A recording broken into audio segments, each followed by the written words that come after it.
바이에른의 김민재는 최근 점차 폼을 끌어올리며 기대감을 높이고 있습니다. 호펜하임전에서 경미한 부상을 입었지만 주전 경쟁에서 좋은 모습을 보이고 있습니다. 그렇다면 김민재는 과연 어떤 점에서 뛰어날까요? 이번 시즌 경기 표본은 아직 많진 않지만 그의 활약을 중심으로 살펴보겠습니다. 첫 번째는 도전적인 수비 능력입니다. 센터백의 주요 덕목 중 하나는 전진해야 할 때와 물러서야 할 때를 정확히 판단하는 것입니다. 김민재는 이 판단이 매우 뛰어나며 전진할 때 압도적인 수비 능력을 보여줍니다. 그는 훌륭한 신체 능력과 빠른 발, 공이 방출되는 타이밍을 예측해 끈질기게 붙는 집요함까지 갖추고 있습니다. 경합 상황에서도 상대에게 적극적으로 달라붙어 추가 기회를 제공하지 않죠. 물론 이런 수비 방식은 수준이 높은 만큼 한 번의 공간을 허용할 리스크도 존재합니다. 타이밍이 조금만 늦어도 뒷공간을 공략당하기 쉽기 때문이죠. 하지만 현재까지 김민재는 이 부분에서 무너지지 않았습니다. 좋은 예가 바로 호펜하임전입니다. 위네는 순간적으로 포켓 공간이 비어진 상황입니다. 만약 상대가 그 공간에서 돌아선다면 위험한 구도가 노출될 가능성이 있죠.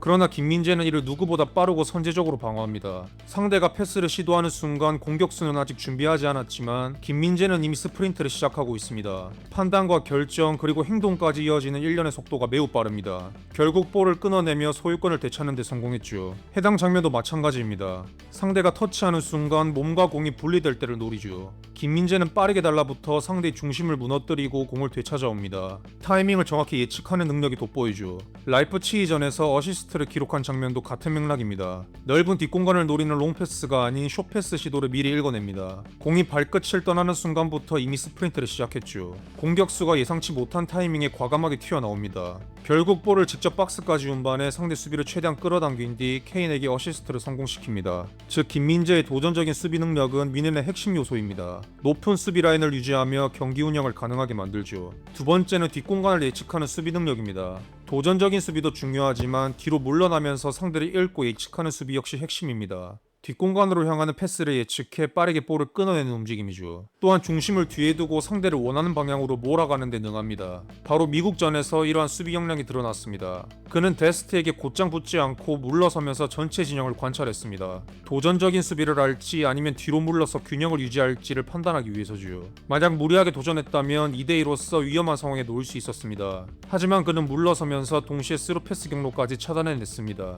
다음 장면도 같은 맥락입니다. 김민재는 자신의 마크맨을 주시하다가 스토퍼 뒷공간이 열릴 수 있다는 점을 인지합니다. 상대가 패스를 시도하기 전부터 이미 달려들 준비를 마칩니다. 공이 도달하는 순간 가장 빠르게 공간을 커버할 수 있었죠. 특히 이 시퀀스에서는 김민재의 끈질긴 수비가 돋보였습니다. 그는 자신의 뒤로 침투하는 선수가 있다는 것을 인지하고 있습니다. 하지만 곧바로 붙지 않고 일정한 거리를 유지하며 뒷걸음질 쳤죠. 만약 거리를 미리 좁혔다면 상대가 중앙으로 잘라 들어올 경우 박스 중앙에서 더 좋은 슈팅 각도를 내줄 수 있습니다. 대신 일정한 거리를 두고 측면으로 유도합니다. 볼이 전달되는 타이밍에 빠르게 몸을 돌려 대응했습니다. 결국 상대는 훨씬 불리한 각도에서 슈팅을 시도할 수밖에 없습니다. 심지어 그 슈팅마저 블록해냈죠. 즉 김민재는 수비하기 유리한 방향으로 몰아내거나 뒷공간을 미리 예측하는 수비에서도 강점을 보여주고 있습니다. 세 번째는 컷백 차단 움직임입니다. 상대가 측면에서 공을 잡을 때 먼 쪽 센터백은 보통 자신의 자리를 지킵니다. 골문 앞을 보호하는 것을 우선순위로 두죠.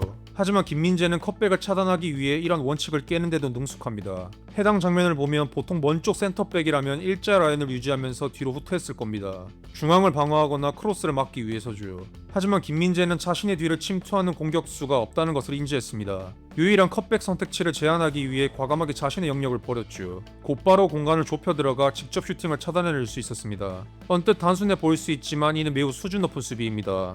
자신의 영역을 포기하고 상대의 유일한 선택지를 지워버리는 움직임은 쉽게 판단하기 어렵죠. 물론 컷백을 차단하기 위해 좁히는 과정에서 상대의 크로스가 김민재의 키를 넘긴다면 위험한 상황이 발생할 수 있습니다. 따라서 박스 안에서 상대를 빠르게 스캔해 상황에 맞게 대처하는 능력이 필수적이죠. 마지막은 빌드업 능력입니다. 김민재는 보통 우파메카노와 조나탄 타의 파트너로 왼쪽에 나섭니다. 특히 오른발이 주발이기 때문에 볼을 처리할 때 더욱 신중해야 합니다. 그만큼 볼을 받기 전에 사준 움직임이 중요하죠.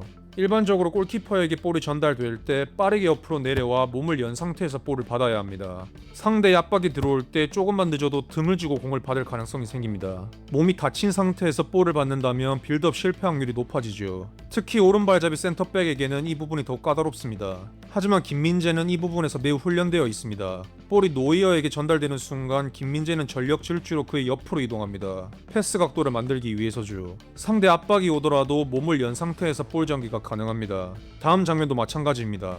노이어에게 공이 연결되자마자 빠르게 내려와 패스 각도를 형성합니다. 이를 경기 내내 기계적으로 수행해냅니다. 만약 그바르디올처럼 이러한 사전 움직임을 가져가지 않는다면 위험할 수 있습니다. 몸이 다친 상태에서 공을 돌려 처리해야 하는 부담이 생겼을 테죠.